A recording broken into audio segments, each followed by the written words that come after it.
अस्सलामुअलैकुम, आप देख रहे हैं उर्दू न्यूज नेटवर्क। मैं हूं सदफ शम। मैं हूं अक्सर शेख। सबसे पहले शामिल करेंगे न्यूज हेडलाइंस।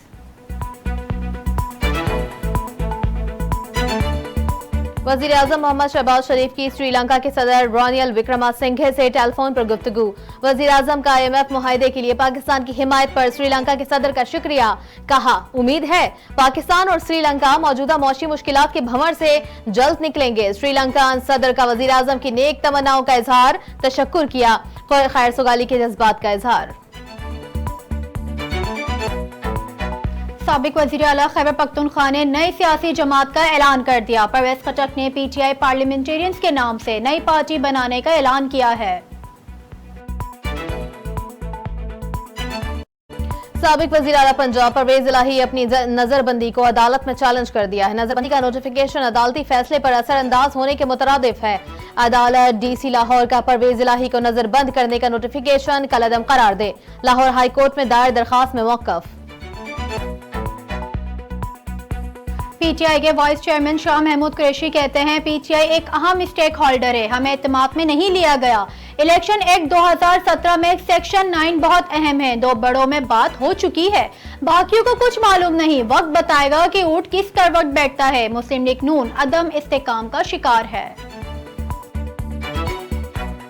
MQM पाकिस्तान के सरबराह खालिद मकबूल सिद्दीकी कहते हैं, पुरानी मर्दमशुमारी पर इंतखाबात नाकाबिले कबूल हैं। हमने नाइंसाफियों के खिलाफ सही रास्ते का इंतखाब किया। हर हालत में कोशिश की कि कराची के हालात सही रहें और अमन बरकरार रहे। बोले, MQM पाकिस्तान ही MQM है। गुज़िश्ता 7 साल से MQM ने अपना वजूद तस्लीम करवाया है। वजीर इत्तलात सिंध शर्जील इनाम मेमन कहते हैं, आज से 4 साल पहले नफरत का पौधा लगाया गया था। आज इस नफरत का पौधा लगाने वाले को इसराइल खुलकर बचाने की कोशिश कर रहा है। चेयरमैन PTI का नाम ICL में है। सारा खेल चेयरमैन PTI को मुल्क से बाहर भिजवाने के लिए खेला जा रहा है। इस्लामाबाद हाई कोर्ट ने असद कैसर के 10 दिन के लिए हिफाजती जमानत मंजूर कर ली। इस्लामाबाद हाई कोर्ट के जस्टिस तारिक महमूद जहांगीरी ने असद कैसर की हिफाजती जमानत मंजूर की। 50,000 के जमानती मचल के जमा कराने का हुक्म अदालत का। असद कैसर को शामिल तफ्तीश होने और मुताल्लिका अदालत में पेश होने का भी हुक्म। महकमा एंटी करप्शन को 10 रोज तक असद कैसर की गिरफ्तारी से रोक दिया।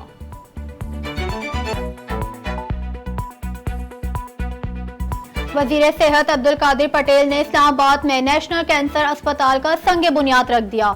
तकरीब से खिताब करते हुए कहा, सियासी अज़ाइम की वजह से कैंसर अस्पताल को नजरअंदाज किया गया। ताखीर के बाइस मंसूबे की लागत कई गुना बढ़ गई। इमारत पर 30% के करीब काम हो चुका है। मंसूबा आइंदा 2 साल की मुद्दत में जून 2025 में मुकम्मल होगा। हेलमेट न पहनने वाले मोटरसाइकिल सवार पर 5,000 रुपए जुर्माना करें, सब ठीक हो जाएंगे। लाहौर हाई कोर्ट में स्मोक के तदारुक के लिए दरखास्त पर समाअत के दौरान जस्टिस शाहिद करीम के रिमार्क्स। कहा, इस हवाले से रूल्स बनाएं, अदालत उस पर हुक्म जारी कर देगी। पहले 10 रोज हेलमेट के इस्तेमाल की तशहीर और आगाही की हिदायत।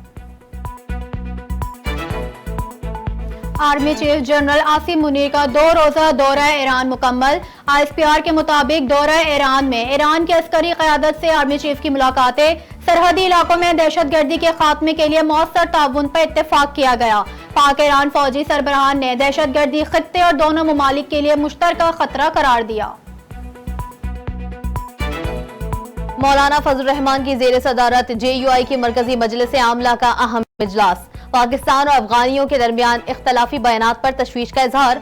दोनों बड़े इस्लामी मुल्क को अफहाम और तफहीम का रास्ता इख्तियार करने पर जोर। मुसलसल छापों के बावजूद पुलिस 9 मई के वाकयात में मुलव्विस हजारों मुल्जिमान को गिरफ्तार न कर सकी। सराय महकमा दाखिला के मुताबिक KP में 9 मई के पुरतशद्दुद वाकयात में मुलव्विस 8,417 मुल्जिमान की न शनाख्त हो सकी न गिरफ्तार हो सके। सूबे के मुख्तलिफ अजला में 8,000 से जायद मुल्जिमान पुलिस को मुतादिद दिफात में मतलूब है। गवर्नर सिंध का कराची में 2 रुपए में रोटी फराहम करने का ऐलान। गवर्नर हाउस में तकरीब से खिताब करते हुए कहा, शहर में 300 तंदूर लगाए जाएंगे जहां रोटी 2 रुपए में दस्तयाब होगी। 10,000 तलबा IT कोर्स में शिरकत के लिए टेस्ट दे रहे हैं। IG प्रोग्राम की तकमील के बाद नौजवानों को रोजगार मिलेगा। तहरीक इंसाफ के रहनुमा हम्माद अजहर का कहना है बिजली के सार्फिन के पैक ओवर 2 घंटे बढ़ा दिए गए हैं। अब पेक ओवर शाम 5 बजे से रात 11 बजे तक होंगे। 3 फेस मीटर वालों को पेक ओवर्स में 1 यूनिट बिजली की कीमत 50 रुपए अदा करना होगी। लियारी गुलिस्तान कॉलोनी में पुलिस अहलकार को उसके भाई और भतीजों ने मिलकर कत्ल कर दिया। पुलिस के मुताबिक मकतूल गार्डन हेडक्वार्टर में तैनात था। फायरिंग का वाकया झगड़े के दौरान पेश आया। मकतूल को उसके भाई गुलजमीर और उसके 4 बेटों ने मिलकर कत्ल किया। झगड़ा जायदाद के तनाजे पर हुआ, जिसके बाद मुल्जिमान फरार हो गए। जनूबी कोरिया में सैलाब से होने वाली हलाकतों की तादाद 39 हो गई है। शदीद बारिश और लैंडस्लाइडिंग से बड़े पैमाने पर तबाही। जनूबी कोरिया के सदर के ऑपरेशन और बहाली के लिए तमाम वसाइल बरोकार लाने की हिदायत। और एशिया कप में पाकिस्तान और भारत के मुकाबले 2 और 10 सितंबर को श्रीलंका में होने का इम्कान। वैन ऑफ कोलंबो या कैंडी होंगे। भारतीय टीम के पाकिस्तान आने से इनकार के बाद एशिया कप ही खतरे में पड़ गया था। नजम सेठी के हाइब्रिड मॉडल की तजवीज को भारत ने बादल खास्ता कबूल किया।